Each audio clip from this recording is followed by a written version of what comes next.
네, 미스터 진단 2부 지금부터 본격적으로 출발하겠습니다. 네. 1부 정신없어 지나갔고요. 네. 2부 이제 들어갈 텐데 여러분 그 오해하시면 안 됩니다. 1부에서만 진단 신청받는 게 아니라 2부에서도 얼마든지요. 네. 가능하거든요. 예, 남녀노소 누구나 가능하시고 예. 그리고 02-325-8200번 거기에다가 종목명 매수가 비중 거기에다가 금산 전문가 이재필 전문가 중에서 한 분 선택해 주시면 되겠습니다. 야 이제 진짜 잘한다. 기계인가요? 진짜 이게 툭 쳤는데 쫙 나와버리네 진짜. 깜짝 놀랐네. 얼마나 이렇게 일을 시켰으면. 예. 자, 그러면 지금부터 본격적으로 진단 좀 들어가 볼게요. 예. 거두절미하고 바로 첫 번째 종목입니다. 자, 2부의 첫 종목, 지금 보니까 유튜브 종목을 한번 보도록 할게요. 네. 자, 유튜브에서, 베네치아님께서 남겨주신 종목이네요. 가고 싶네요. KEC. 알았어요. 방해 안 할게요. 3,700원에 예. 10% 비중입니다. 자, 지금 현재 오늘 종가가 3,160원에 마감이 됐거든요. 좀 내려왔네요. 그렇죠. 좀 손실을 좀 보고 계신 구간이에요. 자, 이재필 전문가께 여쭤봤는데 KEC 지금 조금 내려와 있는 구간에서 다시 한번 저 윗단으로 올라갈 수 있을런지 한번 살펴보도록 하겠습니다. 자, 이재필 전문가님, KEC 갖고 계십니다. 이 종목에 대한 앞으로의 전망, 전략은 어떻게 봐야 될까요?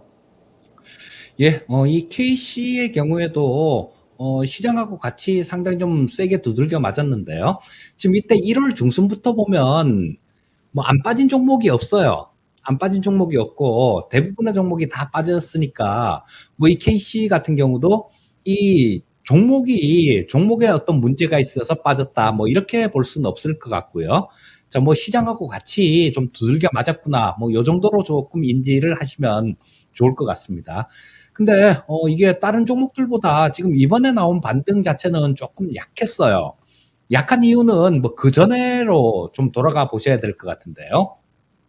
이쪽에서 보시면 그런 부분들이 있었죠. 우리 지수 자체가 8월 달에 코스피 시장이 뭐 한 3,200포인트 정도 있었죠. 3,200포인트 정도 있었고 코스닥 시장도 뭐 지금보다 훨씬 위에 있었습니다. 자, 근데 여기 그 전에 상당히 좀 강하게 이렇게 올라온 모습들이 있었어요. 요거는 조금 뭐 테슬라 쪽에다가 그 전력 반도체 관련돼서 납품하는 뭐 그런 부분들이 있었죠. 그래서 뭐 그런 것들 때문에 아무래도 테슬라 주가가 조금 강하다 보니까 요거도 마찬가지로 테슬라 쪽에 터치 스크린을 승인을 받아서 납품을 하고 있는 그런 기업인데요. 저전력 반도체 관련되는 그런 종목입니다.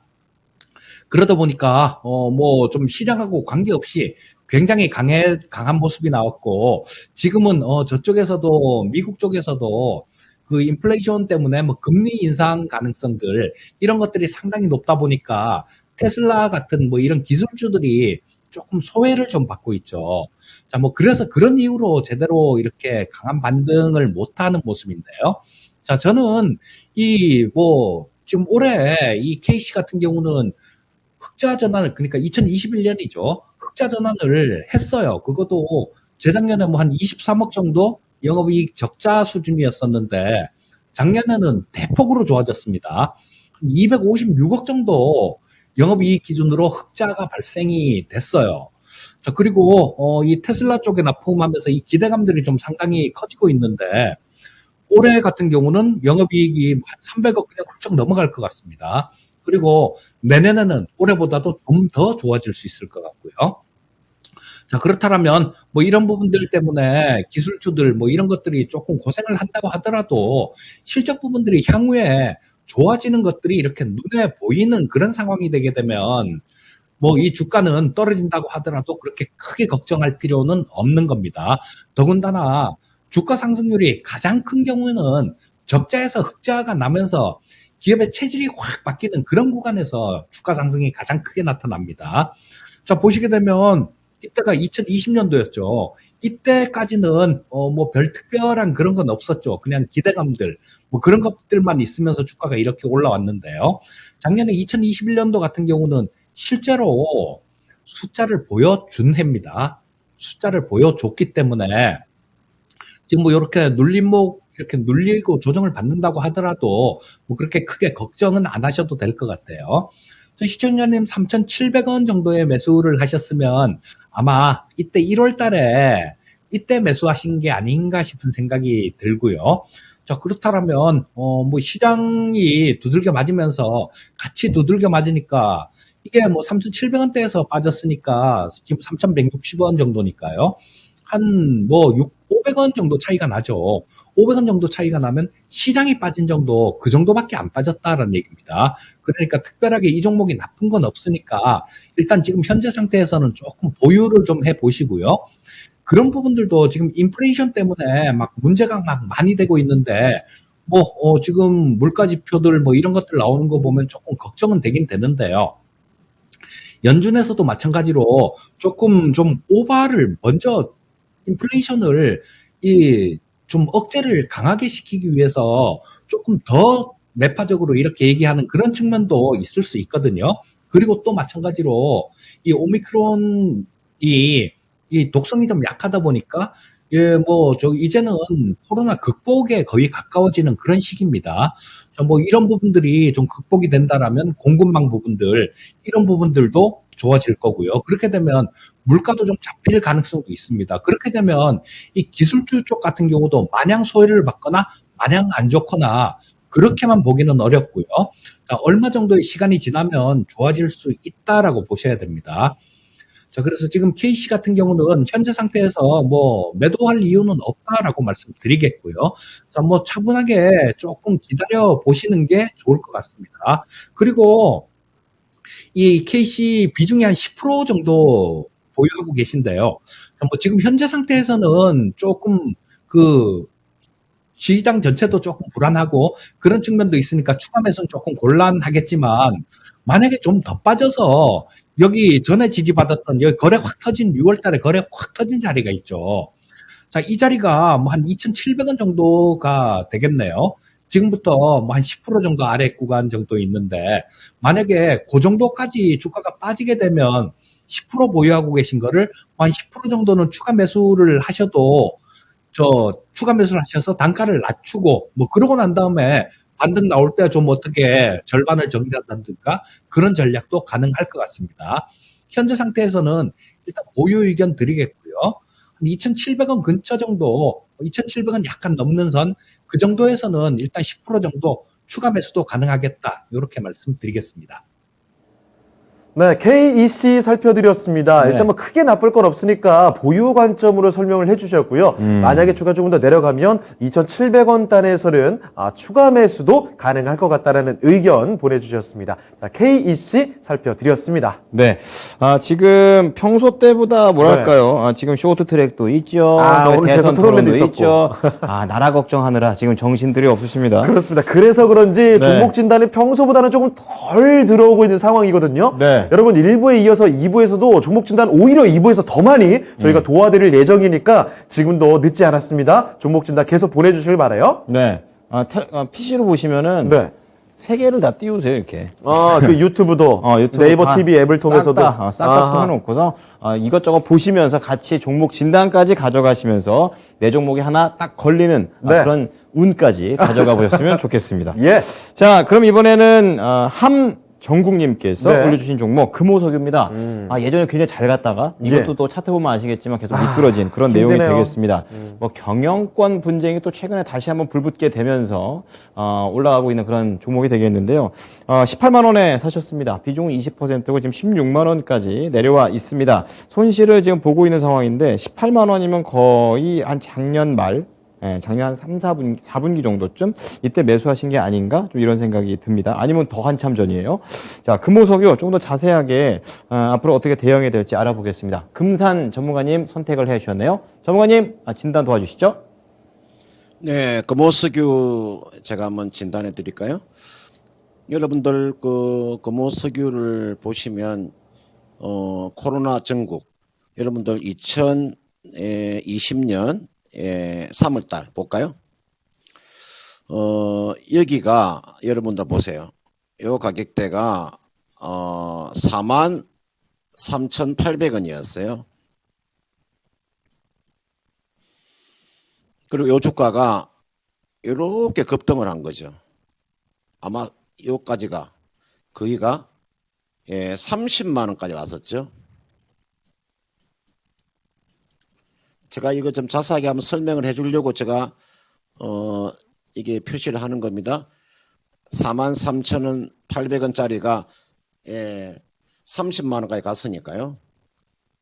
거짓말 좀 못하면 10배 정도, 요 정도, 그죠? 10배 정도. 그러니까 이렇게 왜 많이 금호석유라는 기업의 주가가 이렇게 많이 갔을까? 코로나 특수를 맞이한 거죠. 이 기업이 금호석유라고 하는 이 기업의 주 종목이 뭐냐면요. NB 라텍스라고 했어요. 라텍스. 이걸 다른 말로 표현하면요. 여러분들 합성 라텍스예요. 여러분들 보통 코로나 그 전국에서 여기 보시면은 그 의료용 장갑 있죠. 위생용 장갑 있잖아요.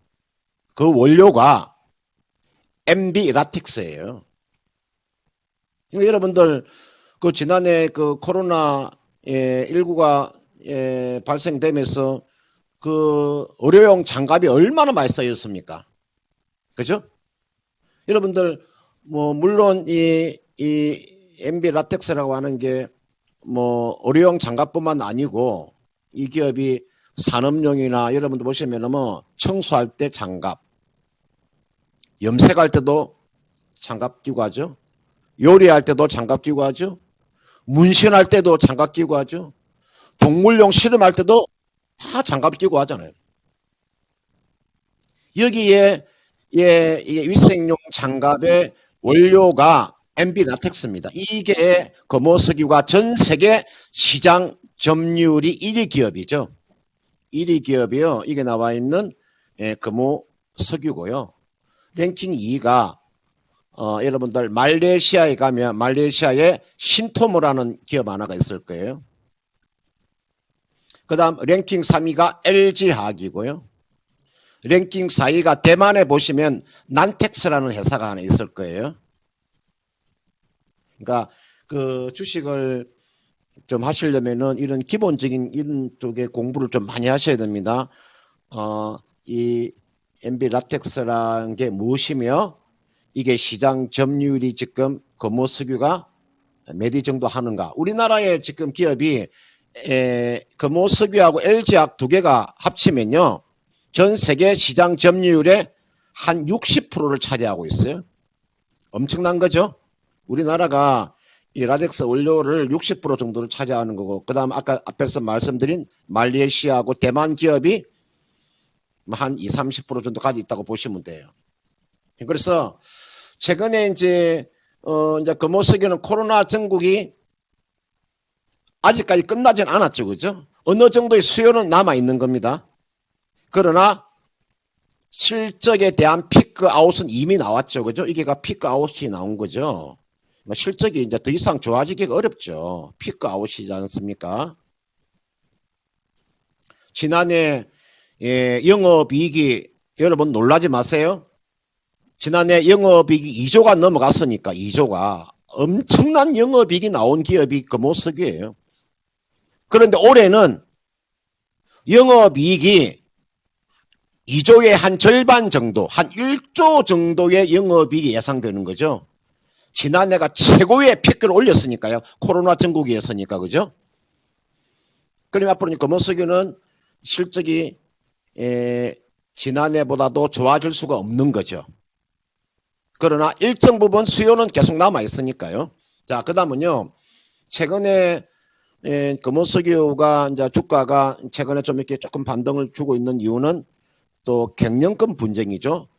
삼촌하고 조카하고 삼촌과 조카의 지금 경영권 분쟁이 생기는 거. 제가 시간만 나면 내가 금호석유의 이 경영권 분쟁이 왜 일어났는가에 대한 이야기를 제가 한번 자세하게 한번 설명을 해주고 싶은데 한 종목이 또 다음 또 종목을 제가 진단해야 되기 때문에요.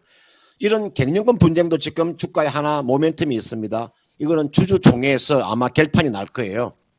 3월달 주총회 열리면 그때 결판이 나기 때문에 이거는 올해 3월 말 정도까지 가져간다면 단기하면 고점이 한번 나올 것 같아요. 이분께서 매수한 가격대가 18만 원대 20%를 가지고 계시니까 한번 기다려 보세요. 기다려 보시면 그런 경영권 분쟁이 발생되면은 주가 한번 탄력을 받을 수 있습니다. 제가 판단했을 때 이 종목은 이분께서 18만 원에 매수하셨기 때문에 제가 손실 보지 말고 매도는 가능합니다. 18만 원까지는 손해 안 보고 팔 수가 있으니까요. 18만 원에서 19만 원 정도 오면은 전량 다 한번 매도하는 전략. 왜냐하면 실적에 대한 피크아웃이 나왔고 오직 갱년금 분쟁이라고 하는 주가에 뭐 모멘텀 하나 남아있기 때문에 그 정도까지만 보는 거지 또 지난해처럼 그렇게 주가가 갈 수는 없습니다. 그걸 꼭 명심하시고요. 손실 보지 말고 매도를 하셔야 되는데 3월 주총까지 한번 기다려보는 전략을 제시하도록 하겠습니다. 네, 자, 금호석유 지금 최근에 문제가 되고 있는 이제 삼촌과 그리고 조카와의 그런 문제까지 경영권 전부 다 다뤄드렸습니다. 잘 대응을 가격 전략에 대한 말씀을 드렸으니까요, 대응 잘 해보시기 바랍니다. 금호석유였습니다. 네, 그러면 계속해서 바통 받고 다음 종목 진단으로 가볼 텐데요. 네. 이번에 살펴볼 종목은 마찬가지 또 유튜브 종목입니다. 네. 라랄라님께서 보내주신 종목, 네. 라랄릴라. 발음하기 되게 어렵네요. 네.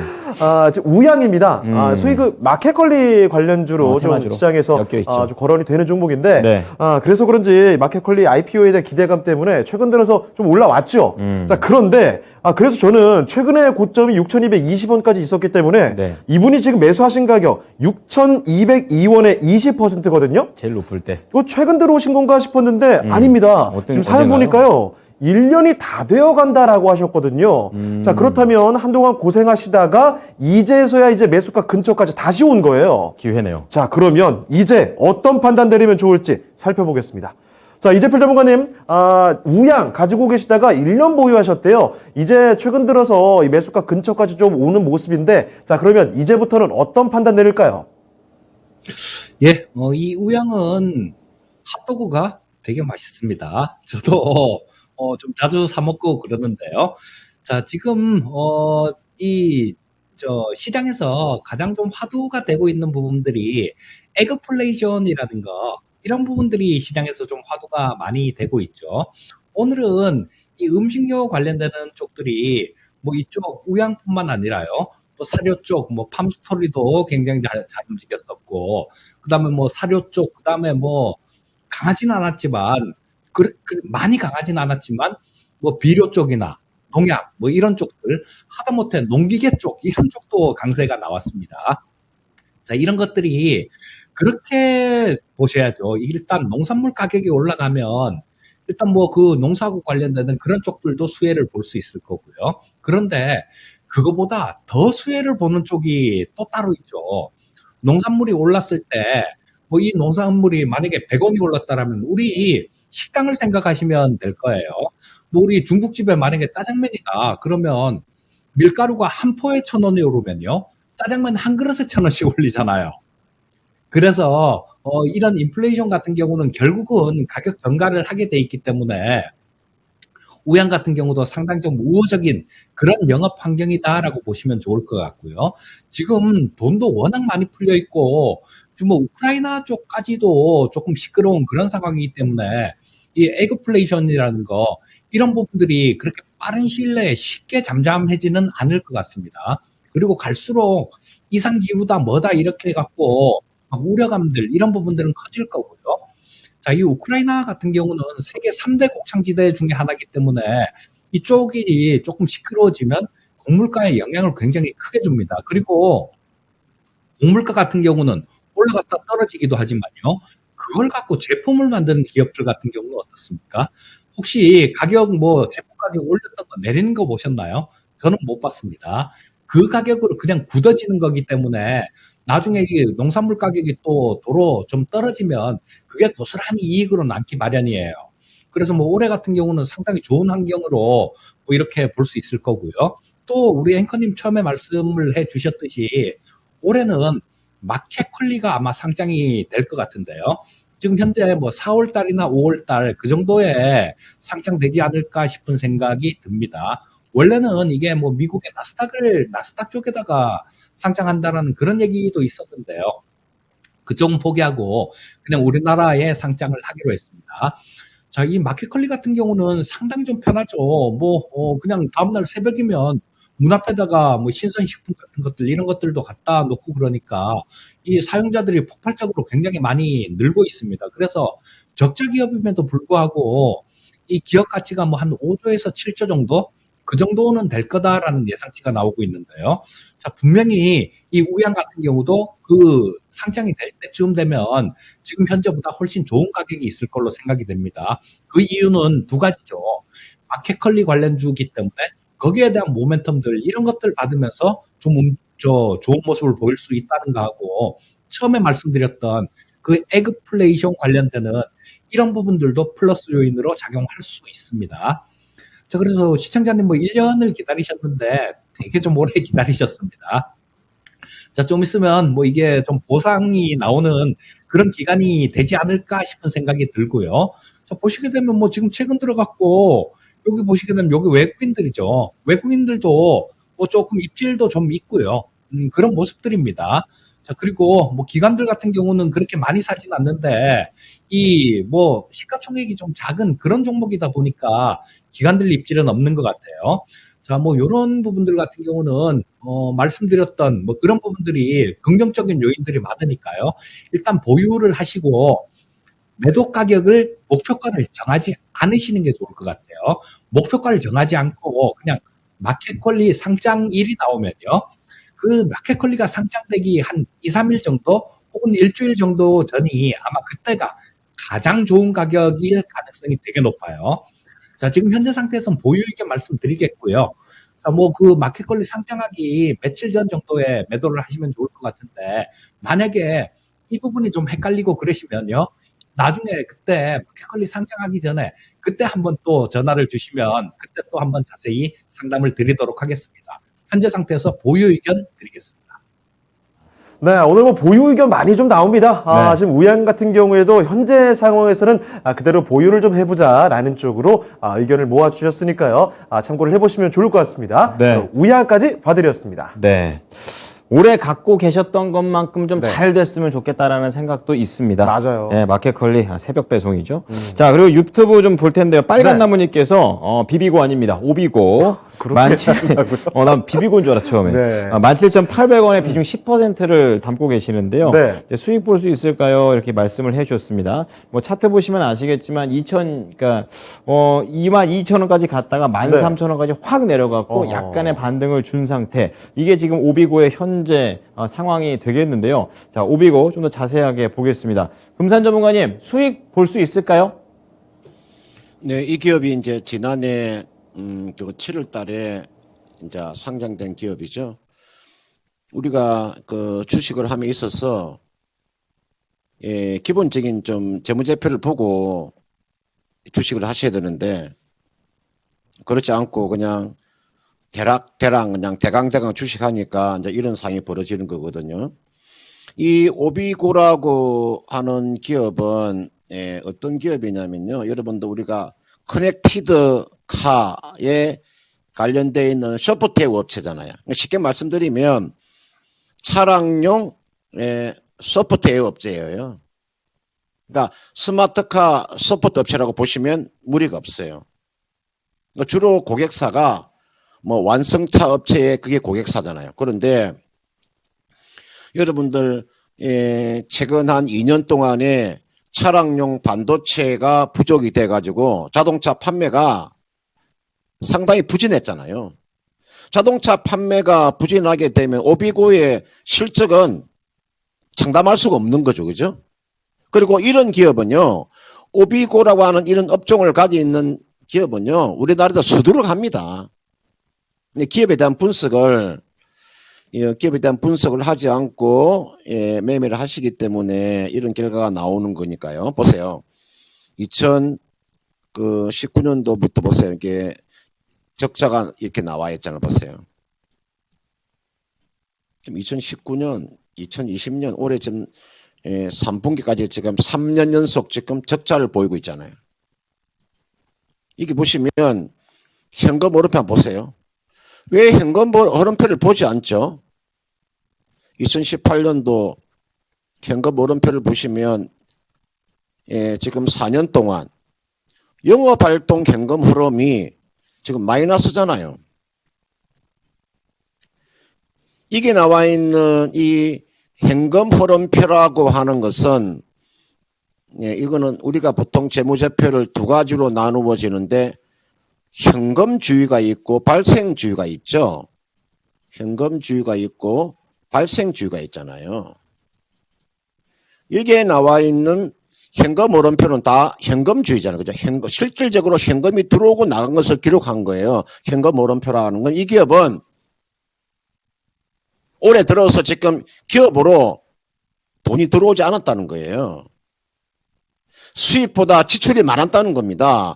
2018년도, 2019년도, 2020년 올해 지난해 3분기까지 기업이 돈이 들어온 것보다 지출이 더 많았다는 거잖아요. 그건 문제가 되는 거죠.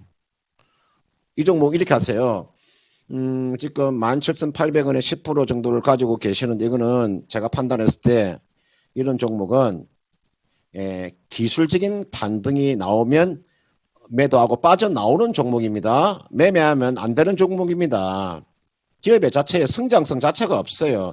기업이라고 하는 것은 여러분들 딱 두 가지가 있습니다. 가치가 있든지 여러분들 주식을 투자하실 때 가치가 있든지 또는 성장성이 있든지 둘 중에 하나가 있어야 되잖아요. 가치도 없고 성장성도 없는 기업을 주식을 가지고 있으면 안 되죠. 기대면 안 되잖아요.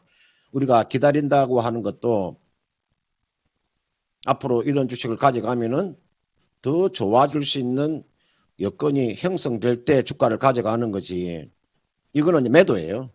반등쯤에 매도를 하시고요. 제가 봤을 때 17,800원에 매수를 하셨기 때문에 기다려 주신다면 제가 기술적으로 보면 주가는요 현재 요 저점 구간에 와 있잖아요.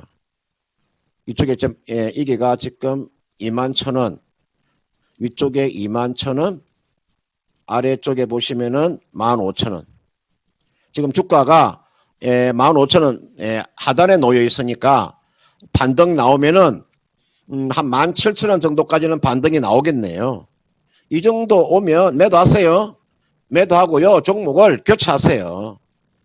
이런 종목은 가지고 기다리는 종목도 아니고 매매면 안 되는 종목이니까 그렇게 한번 전략을 짜 보시길 바라겠습니다. 자, 오비고를 이렇게 살펴드렸는데 한 가지 좀 여쭙고 싶네요. 전문가님, 이 매매해서는 안 되는 종목이다라고 하셨는데 그러면요 반대로 어떤 종목을 매매를 해야 되는지 궁금해집니다. 주식 매수할 때 좀 체크해야 되는 어떤 노하우 같은 거 있습니까? 예, 제가 지난 이 시간에 제가 한번 주식의 3계명을 제가 한번 이야기해 드렸을 거예요. 그죠? 그 3계명을 제가 3계명을 해 드리고 오늘은 제가 그 주식을 매매하면서 반드시 우리가 좀 지켜야 될 세 가지만 제가 한번 말씀을 드릴게요. 제가 삼성전자를 올려놓고 한번 설명해 드릴게요. 여러분들 그 앞으로 주식을 매매하실 때 이건 나의 원칙입니다. 그러니까 여러분의 원칙도 있을 것이고 이 금산이라는 전문가가 제가 이토마토에서 1998년도부터 제가 이토마토에서 전문가 생활을 했는데 벌써 지금 2022년이니까 대략 한 25년 가까이 됐잖아요. 제가 하나의 원칙을 가졌는데 저는 첫 번째 배당입니다. 배당. 저는 배당 없는 주식은 매매하지 않습니다. 제가 여러분들 배당이라고 하는 것은 기업의 업무상은 아니지만 기업이라고 하는 것은 반드시 이익이 발생되면은 주주들한테 배당을 줘야 되잖아요. 우리나라 기업의 주가가 미국의 기업의 그 비슷하게 영업이익을 내는 기업보다도 디스카운트를 받는 이유 중에 한 가지가 이 대한민국이라는 나라는 배당도 직거래만큼 배당을 주면서 있잖아요. 여기다가 세금을 다 떼가 버립니다. 코리아 디스카운트라고 하는 이유 중에 한 가지가 우리나라도 배당 메리트가 있어야 됩니다. 충분히 배당을 줘야 됩니다. 그래서 저는 배당을 주지 않는 기업은 되도록이면 매매하지 않는 게 좋다. 그 배당이요, 많고 적음을 떠나서 기업이라고 하는 것 자체는 반드시 배당이라는 것을 나눠줘야 되는 겁니다. 이걸 제가 이야기하는 거고요. 그 다음 두 번째로 제가 이게 대한항공이라는 종목을 하나 올려놓고 볼까요? 제가 방금 이제 배당 이야기 한번 해드렸고, 그 다음은 이게 이제 제가 항공주를 가지고 계시는 분들은 좀 기분 나쁘게 듣지 마세요. 나의 원칙이니까. 이 금산이라는 사람의 투자 원칙이니까. 저는 항공주 있잖아요. 여러분들 왜 오렌 버핏도 여러분들 미국의 항공주를 손절매했죠, 그죠? 오렌 버핏이 2020년도 그때 5월 달에 코로나 전국에서 아메리칸, 그 다음은 델타, 사우스 ST, 이런 유나이트 항공, 이런 기업을 다 손절했잖아요. 물론 그때 코로나가 번창할 때니까. 근데 저는요, 개별적으로 저는 제가 이렇게 주식하면서 항공주를 매매해 본 적이 없어요. 항공주를. 왜냐하면 항공주라고 하는 것은 리스크가 상당히 많습니다. 유가도 관련돼 있고 환율도 관련돼 있고 또 항공기를 도입하다 보면 거기에 대한 부채가 상당하거든요. 저는 그런 측면에서 여러분들 미국의 보잉이라든지 델타 항공이라든지 아메리칸 항공이라든지 사우스웨스트, 에어라인 이런 거는요, 우리나라 항공주하고도 급이 틀려요. 미국의 항공주도 그런데 그런 측면에 저는 우리나라에 있는 뭐 대한항공이나 뭐 아시아나항공, 진에어와 뭐 티웨이 항공, 뭐 에어부산, 뭐 제주항공, 전 되도록이면 물론 지금 리오프닝 관련되어 있는 종목 중에서 항공주의 주가 흐름도 저는 뭐 단계적으로 나올 수 있으나 기본적으로 항공주는 매매하지 않는 것이 원칙입니다. 항공주 매매해가지고 수익 내기 그렇게 쉽지 않습니다. 그래서 단계로 좀 접근하는 전략이고요. 그 다음 마지막으로 제가 불성실의 공시기업들 있잖아요. 제가 여러분들 보통 1년에 불성실 공시를 내는 기업들 보통 벌점이 15점이 되면 여러분들 상장 적격행 심사를 보잖아요. 그죠? 1년에 딱 점수가 누계 점수가 15점이 넘어가면은 문제가 생기잖아요. 그런데 보통요 기업들이 14점 정도를 딱 기록하면서요 교모하게 있잖아요. 밥 먹듯이 불성실 공시하는 기업 많습니다. 저는 앞으로 보통 이게 1년이 지나면은 다시 제로로 시작하거든요.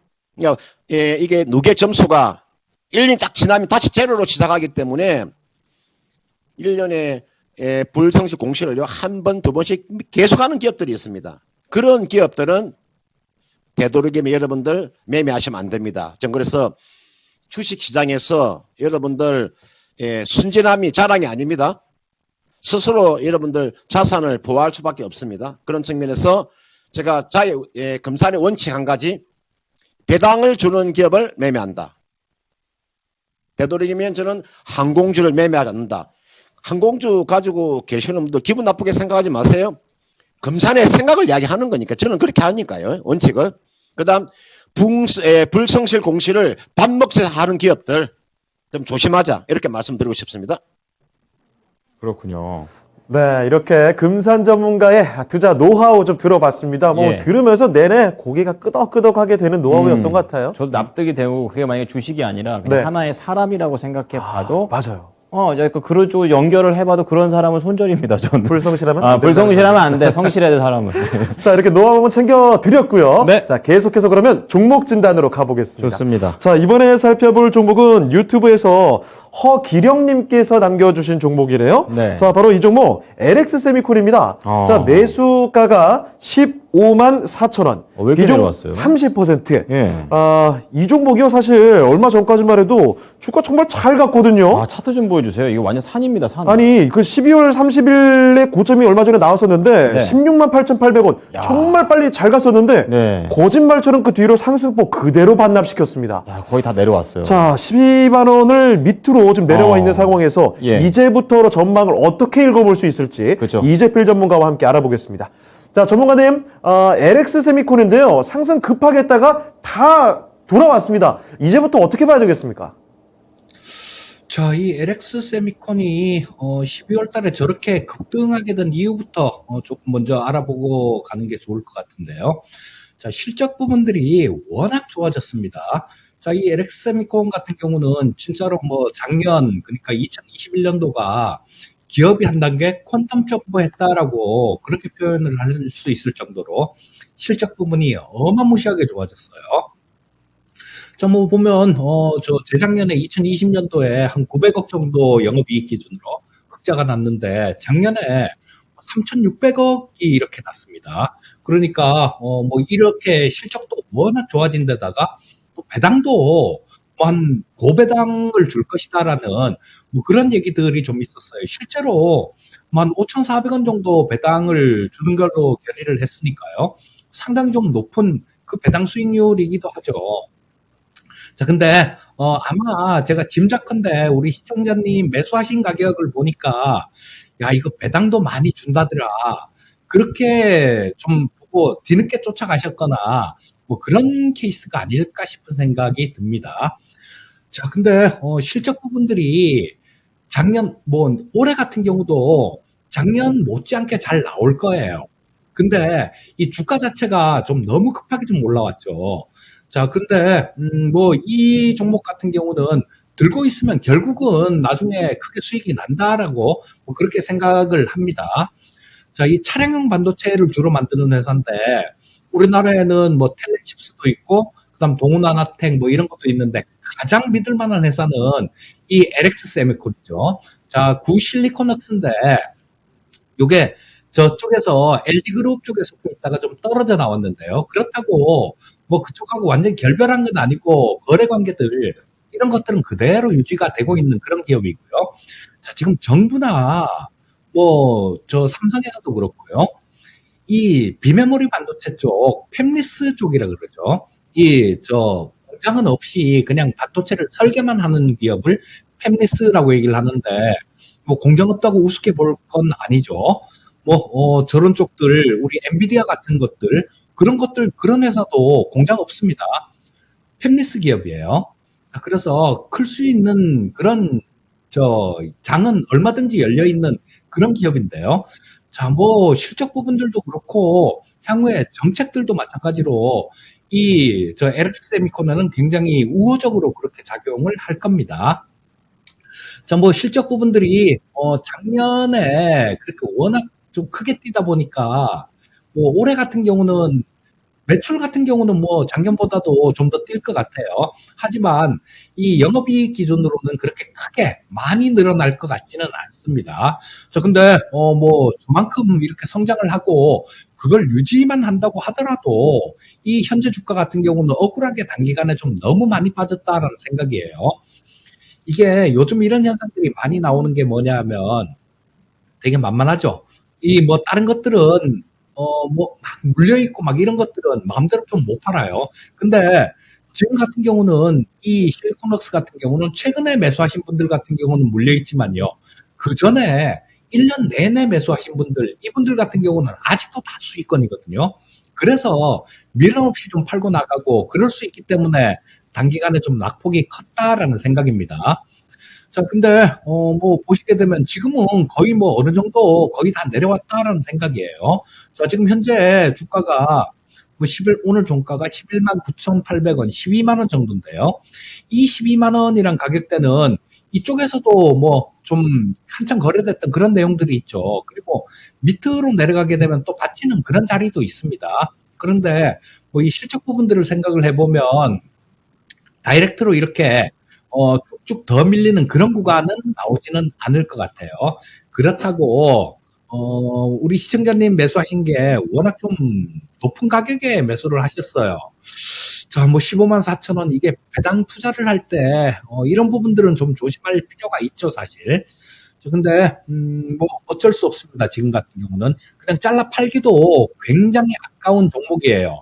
저 같아도 뭐 이거는 그냥 제가 만약에 보유하고 있다고 하더라도 그냥 들고 갈 것 같아요. 그리고 이 중국 쪽을 중심으로 이렇게 성장을 하는 기업인데 OLED 쪽 이런 쪽들 구동칩 같은 것들 이런 부분들도 나중에 수요가 굉장히 크게 늘어날 겁니다.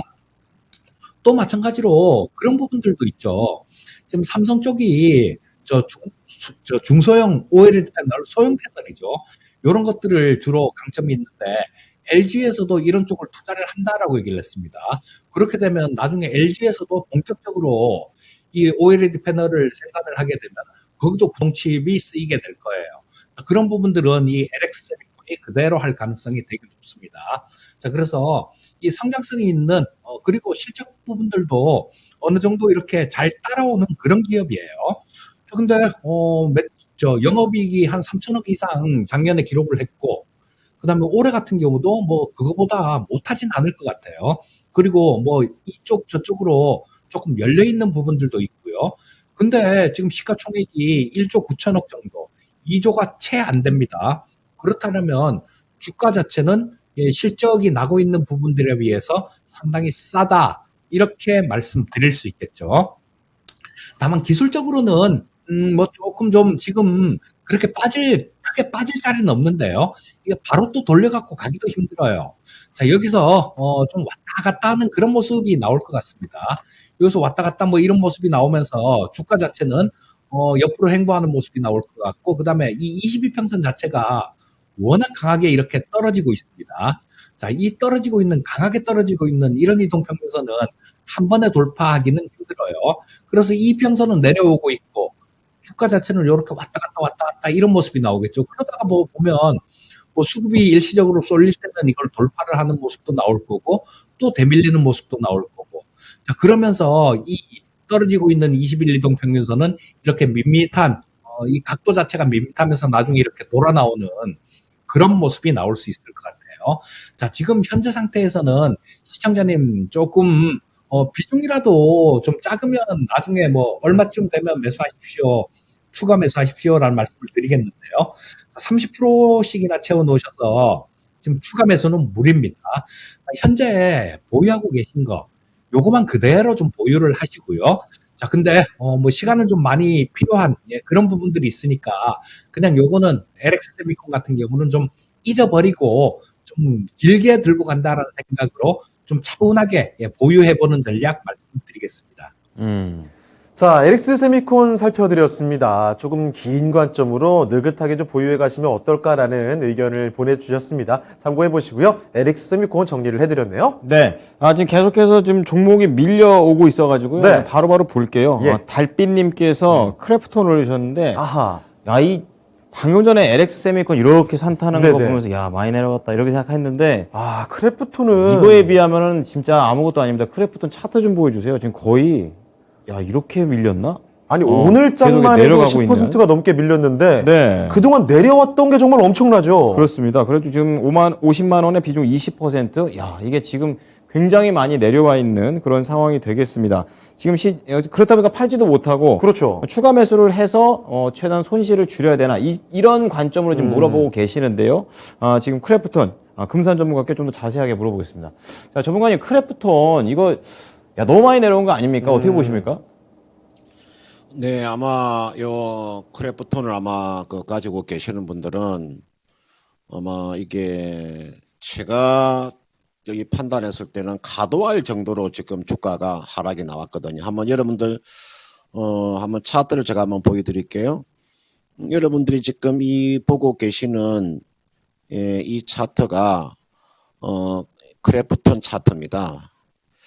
제가 보니까 이때 당시가 주가가 거의 50 얼마입니까? 2만 원이잖아요.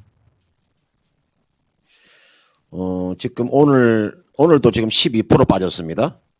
오늘 종가가 얼마냐면은 25만 9천 원입니다. 지금 주가가 반토막이 났죠. 지금 시가총액이요. 이때당 52만 원 할 때의 그 시가총액이 24조였어요. 지금은 반토막 났으니까 시가총액이 한 12조 되겠네요. 여러분들 이 자동차하고 게임주들은요, 반드시 요거 신작이 나와야 돼요. 자동차는 신차가 나와야 되고요. 신차가 나와서 히트를 쳐야 돼요. 히트를. 게임도 신작이 나오고 나면 신작이 히트를 쳐줘야 됩니다. 근데 지금 크래프톤이 여러분들 뉴스 데이터라고 해서 게임이 지금 상당히 지금 신작이 지금 게임이 지금 실적이 부진하고, 그 다음 여러분들 크래프톤이라는 기업 자체가 여러분들 배틀그라운드라고 하는 이 게임의 성장성이 지금 둔화되다 보니까 이런 결과가 나온 거거든요. 쉽게 말씀드리면은 4분기의 실적에 대한 쇼크가 나온 거죠. 그러면서 주가가 지금 이렇게 많이 급락을 했는데, 이 주가를 한번 끌어올려 보려고 지금 우리가 앞에서 말씀드린 NFT, 우리가 대체 불가능 토큰 쪽이나 메타버스 관련되어 있는 쪽에도 지금 진출하기로 했잖아요. 그게 믿기지 않는 거죠. 그럼 제가 봤을 때 앞으로 이 크래프톤이 또 다른 신작의 모멘텀이 있지 않는 한은 주가가 달력받기가 그렇게 쉽지 않아요. 그리고 지금 현재 이 크래프톤에 저는 우리나라에 저는 앞으로 이제 그 IPO하는 그런 기업들 있잖아요. 이 IPO하는 이 주가의 정확성, 적어도 어떤 기업이 상장했을 때 좀 정확하게 좀 적정 주가를 좀 계산하고 해야 되는데, 우리나라 증권사 문제가 상당히 많습니다. 우리나라 증권사 이 기관 투자자들의 요 생각을 빨리 바꿔줘야 됩니다. 그러니까 어떤 기업이 상장할 때 보면 너무나 증권사에서 주가를 부풀려서 시작하다 보니까 실적이 좀 이렇게 다운되면 주가 급락하는 이런 상황이 벌어지고 있기 때문에, 제가 봤을 때 이분께 지금 50만 원에서 지금 매수해서 지금 오늘 종가가 25만 9천 원이니까 그 얘가 지금 반토막이 나 있잖아요. 이거는 이렇게 하세요. 조금 좀 기다려 주셔야 되는데, 이거는 제가 봤을 때 다시 한 번 더 저점을 깨고 내려왔기 때문에 이거 좀 추가적인 하락도 염두에 두셔야 돼요. 보통 이럴 때가 가장 힘듭니다, 사실은. 이게 지금 일봉 차트고요. 그죠? 이게 주봉이잖아요. 이게 월봉 차트잖아요. 이게 주봉이고, 보세요. 이거 제가 봤을 때 이것을 어떻게 제가 이야기를 해야 되냐면, 아무튼 이거는 기다리고 있다가요, 이거는 기술적인 반등이 나오면은 매도할 수밖에 없습니다. 최근에 국내 게임주들 있잖아요. 하락이 상당하죠. 지금 게임주들하고 지금 이 바이오 종목군들 보면 급락이 사실은 상당합니다. 제가 크래프톤도 기술적인 반등이 한번 나오면 일단 이까지는 기다려보는 전략입니다. 앞전 고점이 대략 이게가 얼마냐면 31만 원대니까요. 이 정도까지는 한번 기다려보세요. 30만 원 정도 오면 제가 또 이 미스터 진단 시간에서 오면 제가 다시 또 진단을 해줄, 일단은 여기까지는 기다려보세요. 워낙 지금 손실이 크니까 50만 원에서 매수해가지고 지금도 손실 보고 계시는데 이게 내가 매도하라고 말은 할 수는 없고요. 일단은 30만 원 정도 오면 다시 한번 더 문의해 주신다면 제가 또 답변해 드릴 테니까 일단 여기까지 보유하는 전략을 일단 제시하도록 하겠습니다. 네, 자 크래프톤 기술적 반등 시 매도를 하자라는 그런 의견을 제시를 해 주셨습니다. 진단을 도와드렸습니다. 자, 금산 전문가님, 방금 전에 게임주 얘기하시면서 또 바이오주 얘기도 언뜻 하셨는데, 오늘 이거 얘기 좀 하나도 안 궁금해집니다. 했죠. 예. 오늘 진단도 하나도 안 들어왔는데, 그만큼 바이오 종목들에 대해서, 어떻게 봐야 될까 고민하시는 분들 많거든요. 맞아요. 이쪽 전망 좀 짧게만 좀 부탁드릴게요. 예, 여러분들 보통 우리가 국내에 상장되어 있는 그 제약 바이오 종목들 있잖아요. 너무나 고평가되어 있습니다. 기술 특례로 들어왔잖아요. 제가 하나만 제가 한번 보여드릴게요. 지금 저는 국내 지금 상장되어 있는 바이오 종목군들 있잖아요. 너무나 주가가 거품입니다. 저는 그런 측면에서 제약 바이오를 매매하시더라도 전통적인 제약 바이오 종목들 있잖아요. 여러분들 전통적인 제약 바이오 종목이라고 하는 것은 누구나 알 수 있는 종목이고 업력이 오래된 기업들 있잖아요. 이게 유한양행이라는 종목 하나 예를 들어 볼까요? 유한양행이라는 기업 자체가 언제 상장이 됐냐면은 여러분들 상장된 시점이 제 생년월일하고 똑같네요. 제 생년월일 1962년생인데 이게 62년에 상장이 됐잖아요. 보세요. 유한양행이. 그렇죠? 그래서 저는 전통적인 그런 제약 바이오주를 매매하는 게 훨씬 낫습니다. 유한양행이나 뭐 한미약품, 뭐 동아ST 이런 녹십자, 대웅제약 이런 종목들 있잖아요. 이런 종목의 주가가 워낙 저평가되어 있어요.